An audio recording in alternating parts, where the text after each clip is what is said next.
오늘 인도하시는 하나님의 말씀은 열왕기하 18장 13절에서 16절까지의 말씀입니다. 오늘의 말씀의 제목은 믿음의 계승입니다. 주님께서 이 땅에 오시고 십자가의 사역을 완전히 이루신 뒤에 부활 승천하셨죠. 그리고 약속대로 성령이 임하십니다. 성령이 임하셔서 제일 먼저 하신 일은 하나님의 교회를 세우신 일이었죠. 그 교회를 통해서 우리는 오늘 이 순간까지 믿음의 계승을 통해 거룩한 계보가 이어져 내려오고 있습니다. 그렇다면 우리는 어떤 모습의 삶을 통해 이 믿음의 계보가, 생명의 계보가, 거룩한 계보가 이 땅에 전해지기를 원해야 될까요? 오늘 이 열왕기하는 히스기야의 이야기입니다. 히스기야 왕 하면은 다윗의 10대손으로 전후를 봤을 때 그만한 왕이 없다고 칭찬을 듣던 왕이었습니다. 그렇다면 이 히스기야의 삶은 어땠는지 오늘 찾아보고 과연 그 믿음의 계승이 어떻게 이루어져 가는지를 찾아보면서 우리 또한 오늘의 삶을 살면서 과연 그 믿음의 계보를 어떻게 다음 세대 가까이 있는 자녀들에게 전해야 되는지를 찾아보는 시간 됐으면 하는 바람 간절합니다. 우리는 지난 시간에 사도행전 3장의 말씀을 통해 이름을 믿음으로라는 주제의 말씀을 들었습니다. 우리가 삶을 살면서 어려움을 늘 대하고 접하게 되죠. 이럴 때 우리는 간절하게 기적이 일어나길 원합니다. 그렇다면 이 기적은 오늘도 가능한 것이었을까요? 물론 가능합니다. 사도행전 3장에는 성령이 이 땅에 임하시고 교회가 세워지고 어울릴 것 같지 않는 그물을 던지던 베드로와 그물을 깁던 요한을 짝을 지어서 성전으로 올려보내십니다. 그리고 나아서 40여 년 동안 인생의 거의 끝자락에 있는 안진뱅이를 통해 하나님이 어떤 분인지를 주목해 하시죠. 이 안진뱅이는 태어나서 한 번도 걸은 적이 없습니다. 하지만 성전에 기도하기 위해 올라가던 베드로와 요한이 더불어 주목하게 되죠. 주목하다라는 의미는 하나님의 은혜로 그 궁일함을 마음속에 담아 그 안진뱅이가 보인 겁니다. 예수님의 말씀대로 소자에게 한 것이 나에게 한 것이라는 그 말씀처럼 베드로와 요한은 더불어서 그 안진뱅이를 주목합니다. 그리고 놀라운 일이 벌어지죠. 내게는 은과 금은 없지만 나사렛 예수 그리스도의 이름으로 그 손을 붙잡아 일으켜 세웁니다. 한 번도 일어난 적이 없는 안진뱅이의 발과 발목에 힘이 들어가고 일어나서 걷고 뛰게 됩니다. 놀라운 기적입니다. 그 기적이 안진뱅이가 원해서 일어났던 기적이었던가요? 그렇지 않습니다. 그렇다면 베드로와 요한이 의도적으로 성전에 올라갈 때 늘 눈에 띄었던 미문 앞에 앉아있는 그 안진뱅이를 측은히 여겨 기적을 원해서 그 일이 이루어졌던가요? 그것도 아닙니다. 그렇다면 그 기적은 어떻게 일어난 건가요? 바로 하나님의 주권적인 은혜였습니다. 하나님은 늘 하나님의 계획과 뜻 가운데로 이 땅을 이루어 가시죠. 하나님의 섭리입니다. 우리는 이 땅을 살면서 과연 내가 앞에 놓인 그 문제들을 해결할 수 있는 방법을 찾기 위해 노력한다면, 또 기적을 간구한다면 지난 시간에 말씀드렸던 사도행전 3장의 내용을 음미해 볼 필요가 있습니다. 그 기적이 일어났을 때 솔로몬 행각에 모였던 많은 이들이 베드로와 요한을 주목합니다. 그리고 심히 기이 여겼다고 고백을 하죠. 하지만 베드로는 그 때를 주님을 증거하는 때로 잡습니다. 기이 여기지 말랍니다. 이 땅을 창조하시고 주관하시는 죽은 자도 4일 만에 살리시는 주님의 능력으로 봤을 땐 그 일은 아무 일도 아니랍니다.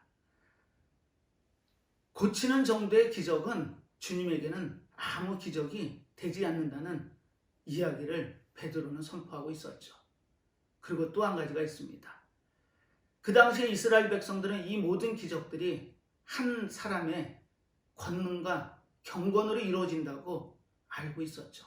하지만 베드로는 단언하건대 이 기적이 자신이 주목받을 일이 아니랍니다. 오직 주님이 하셨다는 거죠. 그렇다면 이와 같은 기적이 임했을 때 아마 그 이스라엘 백성들의 놀라움은 심히 컸을 겁니다. 그리고 주목했겠죠. 그때 베드로가 주님을 증거합니다. 너희들이 십자가에 달은 그 나사렛 예수 그리스도가 거룩한 자요 의로운 자며 생명의 주랍니다. 그리고 죽은 지 사흘 만에 하나님의 능력으로 다시금 사는 역사가 있었다라는 것을 우리가 증인이라고 단언하죠. 그리고 그 이름을 믿으랍니다. 그러면 고쳐진답니다. 사랑하는 믿음의 성도 여러분, 오늘의 삶을 사는 데 있어서 우리가 힘들고 어려울 때마다 주님의 능력을 보시고 능력에 기대십시오. 오늘도 그 바라는 기적은 반드시 일어날 수 있습니다. 그리고 그 방법을 4가지로 제안하죠. 첫 번째는 주님을 주님되게 믿으라는 것입니다. 주님이 갖고 있는 권위를 인정하라 합니다.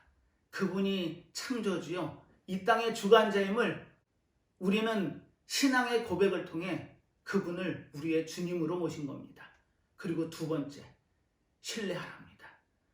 주님에 대한 그 신뢰감은 처음이나 영원히 우리가 주님이 불러서 주님을 맞으러 나가는 그 순간까지도 그 신뢰는 영원히 지켜져야 되는 우리의 믿음의 고백입니다. 그리고 3번째, 주님이 믿어지신다면 순종의 삶을 살으랍니다. 세상에 순종하는 것이 아니라 주님의 순종을 통해 우리가 온전히 주님의 사람으로 쓴다면 넉넉히 기적 또한 체험할 수 있습니다. 4번째, 믿음은 관계입니다. 주님과의 관계를 쌓고 쌓여서 그 관계가 돈독해진다면 우리의 믿음은 커질 수 있습니다. 아니, 강해질 수 있습니다. 믿음이 강해지면 이 땅의 삶, 그 강함으로, 견고함으로 우리는 넉넉히 이겨낼 수 있는 겁니다. 사도행전 3장에 그 첫 번째 성령이 임하셔서 교회 안에 주셨던 그 놀라운 기적의 현장이 오늘 우리 삶을 사는 우리에게도 늘 있는 일상일 수 있습니다.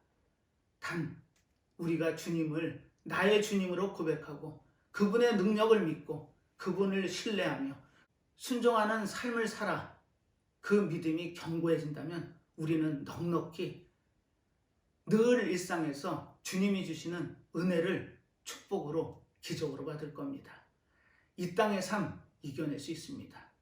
우리는 그 사도행전의 역사처럼 오늘의 그 역사가 늘 임할 수 있는 역사임을 마음속에 새기고 매일의 순간의 삶에서 승리의 삶을 살아내는 우리 믿음의 성도들 다 되시기를 바라면서 오늘 본문을 증거하도록 하겠습니다. 오늘 본문은 열왕기하 18장에서 보겠습니다. 오늘 본문 첫 절이 이렇게 시작하고 있죠.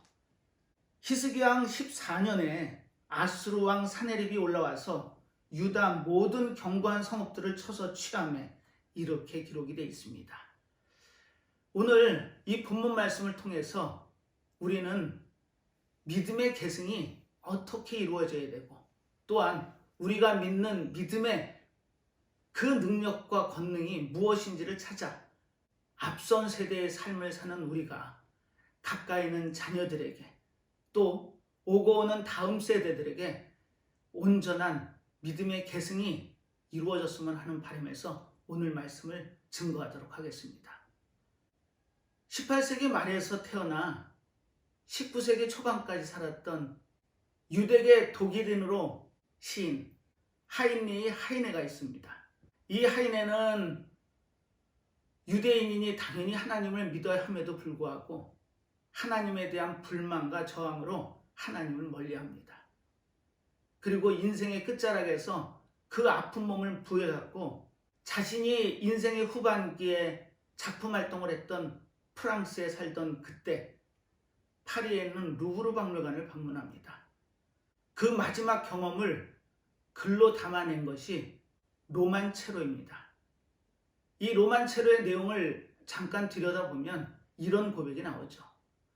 자신은 그 견딜 수 없는 고통 가운데 그 몸을 이끌고 부여잡고 루브르 박물관을 마지막으로 방문합니다. 여러분들이 잘 아시는 것처럼 이 루브르 박물관은 세계 3대 박물관입니다. 로마에 있는 바티칸 박물관, 영국 런던에 있는 대형 박물관, 그리고 프랑스 파리에 있는 루브르 박물관입니다. 이 루브르 박물관에는 세계에 자랑할 만한 수많은 문화재들이 보관 전시되고 있죠. 그 중에 한 방을 들었습니다. 대리석 자대 위에 올려져 있는 미의 여신이라는 밀로의 비너스가 있는 방입니다. 이 비너스를 헬라에서는 아프로디테라고 하죠. 미의 여신입니다. 그 여신의 발밑에 누워서 그 아픈 고통을 부여잡으며 그 여인을 쳐다봅니다. 그때 이런 느낌이 들더랍니다. 로만체로의 내용입니다. 비너스가 지그시 그 자신 하이네를 쳐다보면서 이렇게 위로를 하던 것 같더랍니다. 힘들고 어려웠지만 나는 팔이 없어서 당신을 부축하고 싶어도 부축해서 일으켜 세울 수 없습니다. 하지만 하나님의 팔이 계십니다. 그분 품 안에 안긴다면 당신은 영원한 구원을 얻을 수 있을 겁니다라는 그와 같은 이야기를 하는 느낌을 받습니다. 그리고 깨어지죠. 그렇게 하나님을 저항하고 하나님에 대한 불만으로 살았던 그 삶이 인생의 끝자락에서 완전히 바뀝니다. 그리고 하나님의 품으로 돌아가 자신의 생애를 마감했다라는 그 내용이 로만체로의 내용입니다. 혹시 여러분은 인생을 살면서 이 마지막 여행을 맞닥뜨리는 순간이 올 겁니다. 그 순간에 나의 삶을 돌이켜본다면 내 삶은 어땠지라는 반문도 아마 하게 될 겁니다. 오늘 이 히스기야의 모습은 다윗 왕을 보는 것과 같습니다. 성경의 기록대로라면 이 히스기야가 BC 715년에 25이란 나이로 남유다의 왕으로 등극을 합니다. 아버지는 아하스 왕이었죠. 왕에 등극하고 나서 히스기야는 어마어마한 일을 하죠. 종교개혁을 합니다. 그리고 신앙 부흥운동을 하죠. 그 내용을 성경에서는 이렇게 증언합니다. 히스기야가 그 조상 다윗의 모든 행위와 같이 여호와 보시기에 정직히 행하여 여러 산당을 제하며 주상을 깨뜨리며 아세라 목상을 찍으며 모세가 만들었던 놋뱀을 이스라엘 자손이 이때까지 향하여 분향함으로 그것을 부수고 느우스단이라 일컬었더라. 이게 히스기야의 믿음의 모습입니다. 오늘 말씀의 제목은 믿음의 계승이죠. 우리는 이 땅의 삶을 살면서 다음 세대를 생각해야 됩니다. 우리의 앞선 세대들이, 믿음의 선진들이 했던 그 믿음의 계승이 오늘 우리를 주님 앞으로 인도했듯이 우리 또한 이 땅을 살면서 과연 우리는 다음 세대에게 어떤 믿음의 계승을 해야 될까요? 하인리 하이네가 고백한 것처럼 그 인생을 마지막에 돌이켜서 하나님의 품에 안긴 것처럼 우리는 힘들고 어려울 때 공감이 필요합니다. 아마 공감의 의미를 아실 겁니다. 내가 지치고 힘들었을 때 옆에서 위로해주는 위로의 한마디가 우리에겐 큰 공감이 되죠. 하지만 그 공감이 마음을 위로할 수는 있을지 몰라도 해결책은 되지 못한다는 것이 우리의 한계입니다. 오늘 다음 세대에 전해지는 믿음의 계승을 통해 그 한계가 극복되어지는 귀한 역사를 체험하는 오늘이 됐으면 하는 바람 간절합니다. 공감에다가 무엇을 더해야 될까요? 그것은 사도행전 3장에서 본 것처럼 베드로의 고백처럼 하나님이 영화롭게 하신 주님을 믿는 것입니다. 우리는 그분을 통해서 오늘도 기적을 체험할 수 있다고 말씀드린 것처럼 우리의 오늘의 삶이 힘들고 어렵다면 오늘 이 히스기야의 본문을 통해서 주님의 역사를 만나는 체험이 있으시길 바랍니다. 히스기야는 이처럼 하나님이 칭찬하는 놀라운 신앙의 승리를 했던 왕이었습니다. 그런데 이 왕을 하나님은 이렇게 평하고 계시죠. 히스기야가 이스라엘 하나님 여호와를 의지하였는데 그의 전후 유다 여러 왕 중에 그러한 자가 없었으니 곧 저가 여호와께 연합하여 떠나지 아니하고 여호와께서 모세에게 명하신 계명을 지켰더라. 7절입니다. 여호와께서 저와 함께 하심에 저가 어디로 가든지 형통하였더라. 이렇게 성경은 기록으로 남깁니다. 형통하였답니다. 그리고 연합이 나오죠. 연합은 혀가 입천장에 달라붙었을 때 딱 붙는 것처럼 그 모습을 연합이라고 성경은 기록하고 있죠.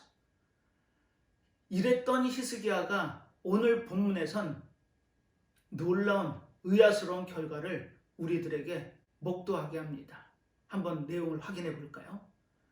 히스기야 14년에 아수르의 왕 사네립이 대군을 이끌고 남유다를 침공하죠. 절체절명입니다. 이 남유다에 있는 성읍 46개가 떨어졌다는 얘기는 거의 남유다 전체가 아수르의 수중에 들어갔다는 얘기입니다. 그리고 라기스까지 점령이 되죠. 이 라기스는 남유다의 전략적 요충지입니다. 이곳이 점령당했다는 얘기는 예루살렘이 풍전등화가 됐다는 의미와도 같습니다. 히스기야는 당황했죠.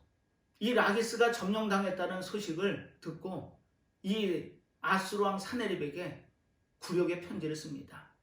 제가 잘못했습니다. 그 이유는 간단합니다. 아버지 아하스 때는 아수르를 섬기고 조공을 바쳤죠. 하지만 히스기야는 왕이 되자 신앙 회복 운동을 하면서 아수르에게 굴욕적으로 드렸던 조공을 금지합니다. 그러니 아수르에선 가만히 있을 리가 없죠. 남유다를 침공했던 겁니다. 하지만 이때 히스기야는 하나님께 매달리지 않습니다. 그동안의 믿음대로라면 당연히 하나님께 매달려 이 문제의 해결을 원하는 것이 맞습니다. 그런데 굴욕적인 편지를 쓰고 아수르 왕이 제안하는 모든 조공을 다 바치겠답니다. 그래서 사네립은 은 300달란트와 금 30달란트를 요구하죠. 그런 것이 남아있을 리가 없습니다. 하지만 궁전과 성전에 있는 모든 은을 걷어서 보내고 금이 부족하자 자신이 세웠던 그 성전의 기둥에 발라져 있던 금까지 벗겨내 아수르 왕 사네립에게 보냅니다. 치욕입니다. 어떻게 이런 일이 히스기야를 통해서 일어났을까요? 우리는 이 모습을 보면서 믿음의 계승이 얼마나 중요한지 확인해 볼 수 있습니다. 바로 이와 같은 모습이 바로 아버지 때인 아하스의 때 정확하게 있었죠. 시간을 앞으로 당겨서 아하스 때를 잠깐 살펴보면 상황은 이렇습니다. 아수르가 북이스라엘을 위협하고 있을 때였죠. 그래서 북이스라엘 왕 베가가 다메섹을 수도로 하는 아람의 왕 르신과 연합을 합니다. 그리고 남유다의 왕인 히스기야의 아버지 아하스 왕에게 전령을 보내 우리 3개국이 연합해서 아수르에 대항하자입니다. 하지만 아하스는 이미 북이스라엘이 어려워지고 있는 상황이라는 걸 너무 잘 알았죠. 그래서 그 제안을 거절하게 이릅니다. 그러자 그 베가와 아람 왕 르신이 연합을 해서 공격합니다. 이때 아하스가 어떻게 했을까요? 하나님께 매달렸을까요? 그렇지 않습니다. 전령을 보내 아하스 왕에게 이렇게 굴욕적으로 얘기합니다. 열왕기하 16장의 기록이죠. 7절입니다. 아하스가 아수르 왕 디글랏 빌레셀에게 사자를 보내어 이르되 나는 왕의 신복이요 왕의 아들이라. 이제 아람 왕과 이스라엘 왕이 나를 치니 청컨대 올라와서 나를 그 손에서 구원하소서. 그리고 결과를 볼까요? 여호와의 전과 왕궁 곳간에 있는 은금을 취하여 아수르 왕에게 예물로 보냈더니 바로 자신의 아들 히스기야 때 그대로 재현되는 데자뷰와 같은 내용입니다. 이것이 믿음의 계승입니다. 히스기야처럼 하나님을 섬기고 하나님으로부터 선한 왕이라는 칭찬을 들었던 히스기야가 아수르에게 포위되어 절체절명에 빠졌을 때 생각해낸 것이 아버지의 모습이었습니다. 아버지가 했던 그 모습 그대로를 히스기야는 자신도 모르게 따르고 있었죠. 이게 믿음의 계승입니다. 우리는 과연 우리 다음에 오는 다음 세대에 어떤 믿음의 계승을 하실 건가요? 오늘 이 히스기야의 내용을 통해서 그 믿음의 계승이 악한 영향력으로 후대에 미칠지 아니면 선한 영향으로 후대에 희망을 줄지는 우리의 선택입니다. 이 아하스의 결정으로 북이스라엘은 멸망을 하죠. 그리고 아람의 왕 르신도 살해당합니다. 이게 결론이었죠. 그리고 그 뒤에 왕이 된 히스기야는 아버지 때의 모습을 철저히 거부합니다. 하나님께 돌아가기 시작하죠. 성전을 청소했습니다. 그리고 멈췄던 유월절 절기를 다시금 회복하죠. 이런 히스기야인데 어떻게 아수르 사네립에게 그런 굴욕적인 편지를 보내고 또 조공을 바칠 수가 있었을까요? 그것은 위기의 상황에서 그 아하스 아버지의 모습이 눈에 떠올랐던 겁니다. 그래서 흔히들 그러죠. 자녀는 아버지의 등을 보고 자란다고. 우리의 오고 오는 다음 세대들 또한 우리의 신앙의 모습을 분명히 벤치마킹할 겁니다. 우리의 삶 가운데 믿음이 주는 힘이 넉넉함으로 찰 수 있었던 것은 앞선 선대들이 그 믿음의 계승을 온전히 했기 때문에 그렇습니다. 그런데 우리는 과연 어떤 믿음의 계승을 하실 건가요?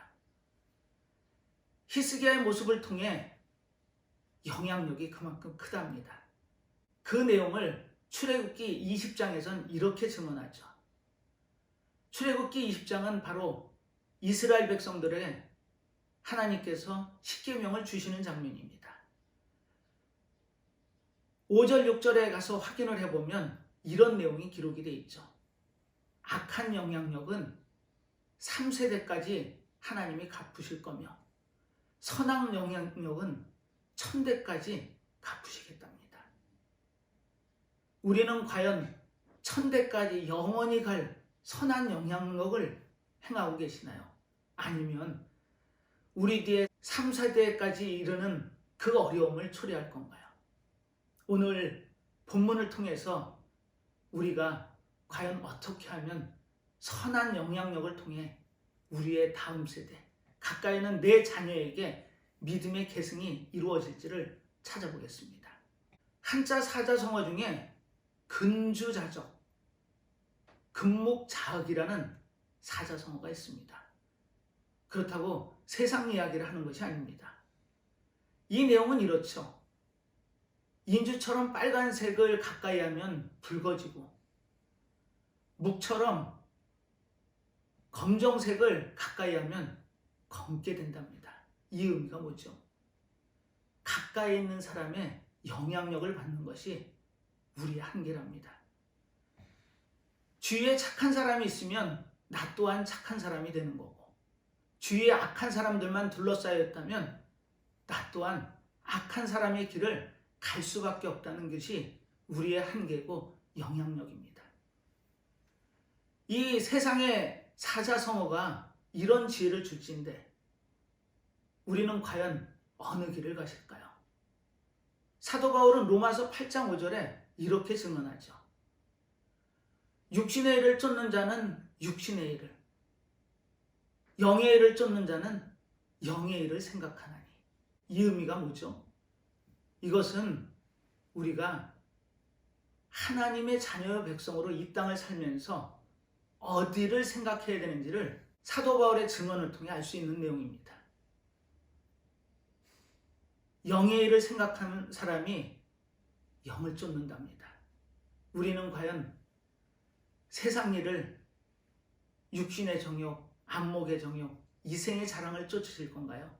아니면 주님이 가라하는 그 길을 쫓는 영의 사람이 되셔서 그 선한 영향력을 오고 오는 다음 세대에 주실 건가요? 그만큼 다음 세대는 중요합니다. 믿음은 우리 때로 끝나는 것이 아니고 오고 오는 다음 세대까지, 자녀에게까지 온전한 계승을 통해 거룩한 계보가 내려가야 되는 그 사명을 우리는 받았습니다. 히브리서 11장에 보면 이런 증언이 있죠. 우리에게 맡겨진 다음 세대가 아름다운 아이랍니다.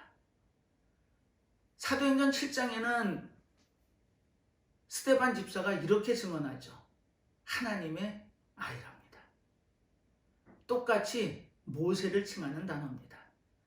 모세는 이 땅에 애굽에서 태어나죠.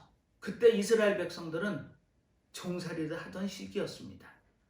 이스라엘 백성들이 강해지자 바로는 급기야 남자아이면 태어나자마자 다 죽이렵니다.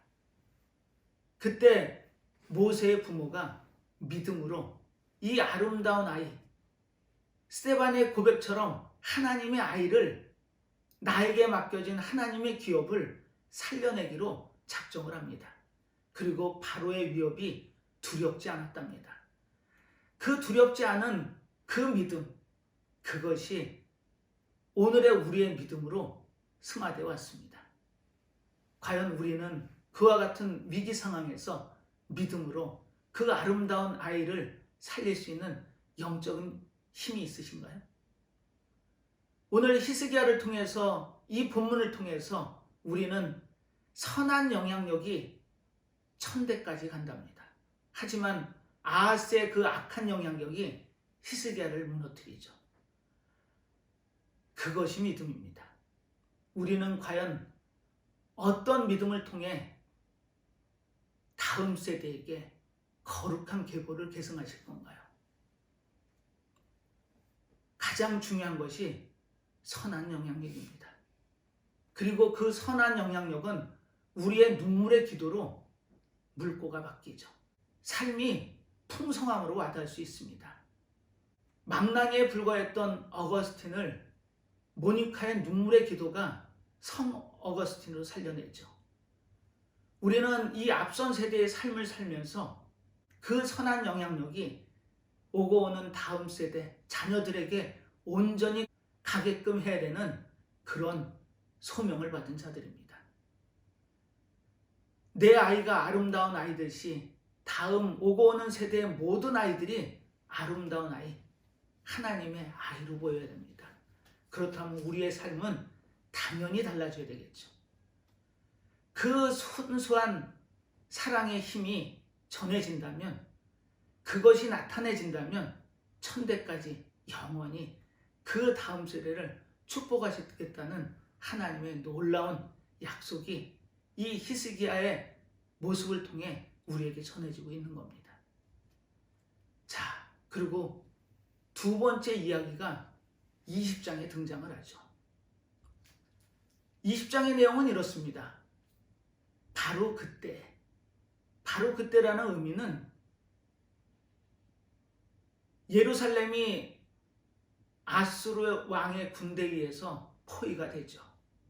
바로 히스기야가 왕에 등극한 지 14년째 되는 해였습니다. 그런데 그 해에 히스기야한테는 또 하나 놀라운 일이 벌어지게 되죠. 아마 절망적인 일이었을 겁니다. 죽을 병에 걸리게 되죠. 밖은 대적의 침입으로 포위돼서 언제 망할지 모르는 절체절명의 상황에서 히스기야가 죽을 병에 걸렸던 겁니다. 그때 하나님의 말씀이 이사야 선지자를 통해서 전해지죠. 히스기야 앞에 나온 이사야가 이렇게 얘기합니다. 당신의 삶을 정리할 때가 됐다고. 이제 떠날 준비를 해야지 당신의 삶이 얼마 남지 않았다고 이렇게 전언을 전합니다. 그리고 돌아가는 길이 성 중앙을 가고 있을 때 놀라운 일이 벌어지죠. 하나님의 전언이 다시 들립니다. 히스기야에게로 돌아가라고.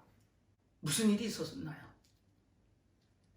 히스기야는 하나님의 말씀을 들었습니다. 우리는 이 땅을 살면서 하나님의 말씀을 오늘도 주일 예배를 통해 듣습니다. 그 하나님의 말씀을 우리는 어떻게 받아들이고 계시나요?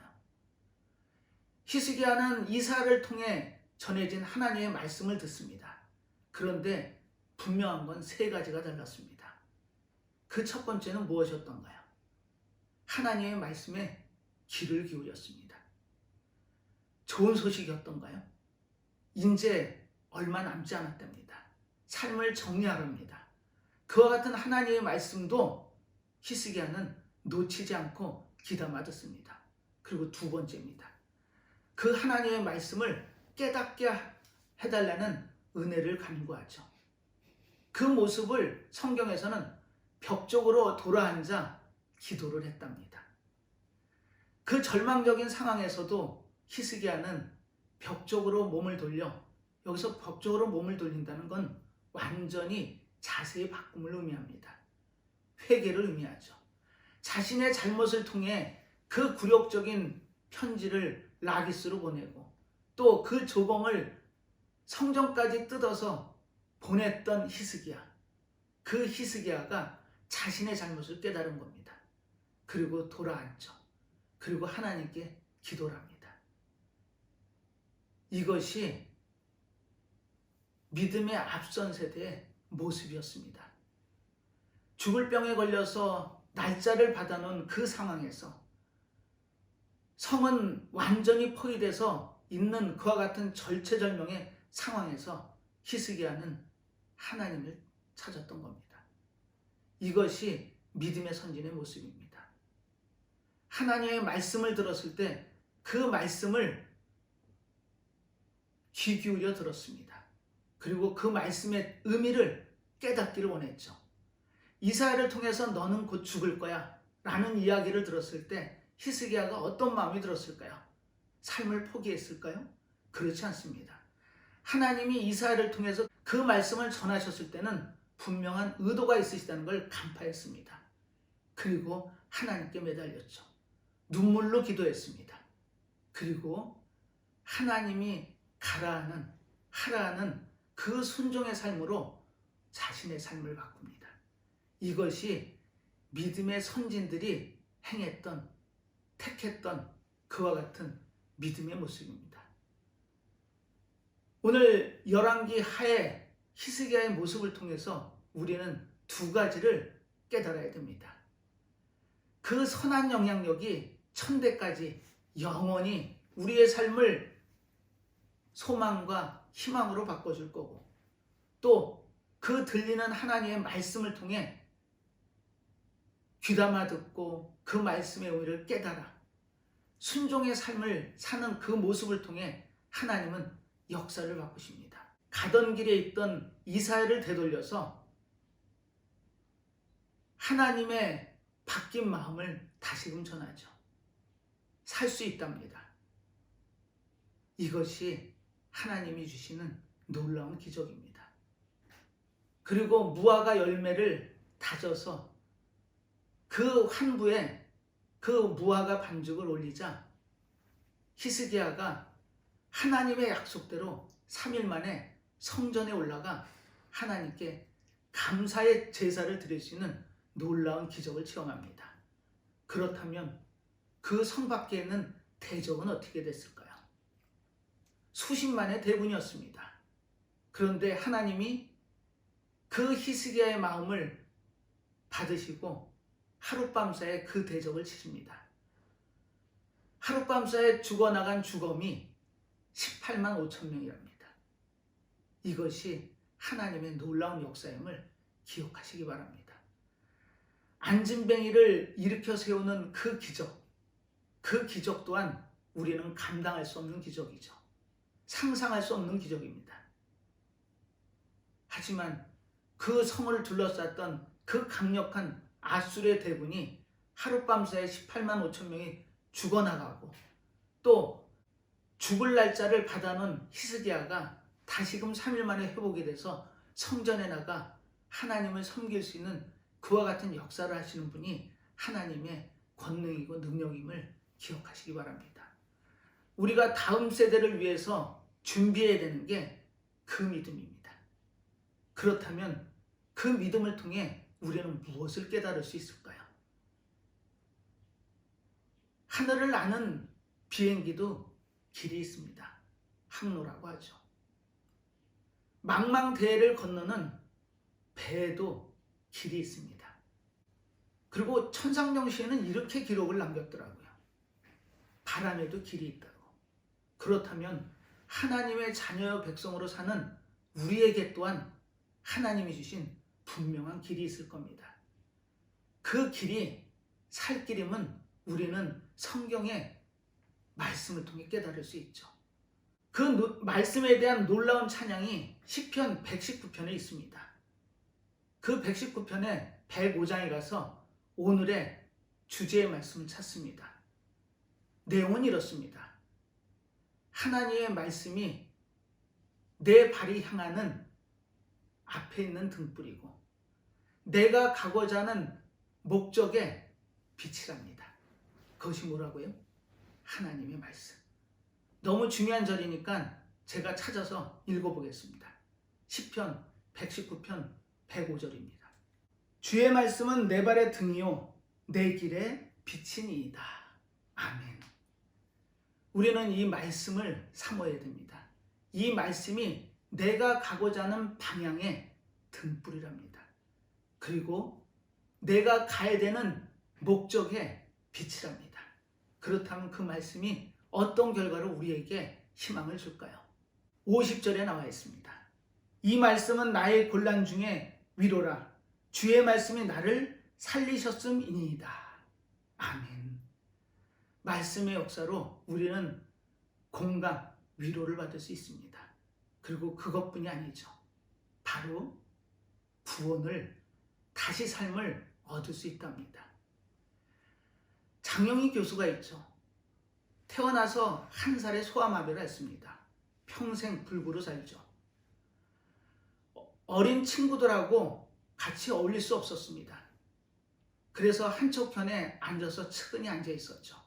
그 모습을 본 엿장수가 이렇게 위로를 하더랍니다. 괜찮아, 괜찮아. 이 장영희 교수가 쓴 자전적 에세이 살아온 기적, 살아갈 기적 내용에 있습니다. 괜찮아, 괜찮아. 이 위로의 한마디가 자신을 지탱했다고. 그리고 암이 전신에 퍼져 매일매일 죽어가는 삶을 살았던 그 장영희 교수의 고백. 우리가 지금까지 살아온 것이 기적이랍니다. 힘들고 어려울 수 있습니다. 하지만 그 힘들고 어려움이 앞으로 살아갈 기적으로 다시금 승화된답니다. 우리의 삶 힘들고 어려울 수 있죠. 우격삼 당할 수 있습니다. 하지만 하나님의 말씀이 나의 등불이고 빛이 되어준답니다. 그리고 충분히 우리를 위로하고 우리를 살리시겠답니다. 괜찮아 소리가 들리지 않으시나요? 그렇다면 우리는 그 고통 가운데 있는 현실에서 털고 일어나 앞으로 나아갈 수 있습니다. 그리고 이 믿음의 계승이 오고 오는 다음 세대, 가까이 있는 내 자녀에게 온전히 전해져 그 선한 영향력이 전해지고 하나님의 말씀의 소중함을 깨닫게 한다면 우리의 다음 세대도 희망이 있습니다. 사랑하는 믿음의 성도 여러분, 오늘의 삶을 살면서 하나님의 말씀을 사모하십시오. 그리고 그 말씀을 깨닫는 귀 기울임이 있어야 되고, 그리고 그 내용을 깨닫게 해달라는 은혜의 간구가 있어야 됩니다. 그리고 그 말씀대로 사십시오. 그것이 믿음의 선진들의 우리에게 준 믿음의 계승입니다. 오늘 이 땅을 살면서 힘들고 어려울 때마다 말씀의 능력과 권능으로 하루하루의 삶 가운데서 매일매일 승리의 삶을 살아내는 믿음의 성도들 다 되시기를 예수님의 이름으로 축원하겠습니다. 기도하겠습니다. 하나님 아버지, 오늘도 귀한 말씀을 통해 저희들에게 힘을 주십니다. 소아마비를 앓고 그 외진 곳에서 마음을 다스리고 있던 한 소녀에게 들려줬던 괜찮아 소리가 우리에게 들리길 원합니다. 우리의 현실이 힘들고 어렵지만 그 현실 가운데 괜찮아 소리를 하나님의 말씀을 통해 얻기를 바랍니다. 그리고 그 말씀이 내가 가야 할 방향을 밝히는 등불이 되어줄 거며, 내가 살아갈 목적을 밝히 보이는 빛이 될 수 있으리라 믿습니다. 오늘도 주님의 은혜 안에 살기를 바라고, 오늘 주시는 귀한 하나님의 은혜의 말씀이 우리의 삶에 커다란 등불이 될 수 있기를 간절히 소원하고 바라며 모든 말씀 예수님의 이름으로 기도드리옵나이다. 아멘.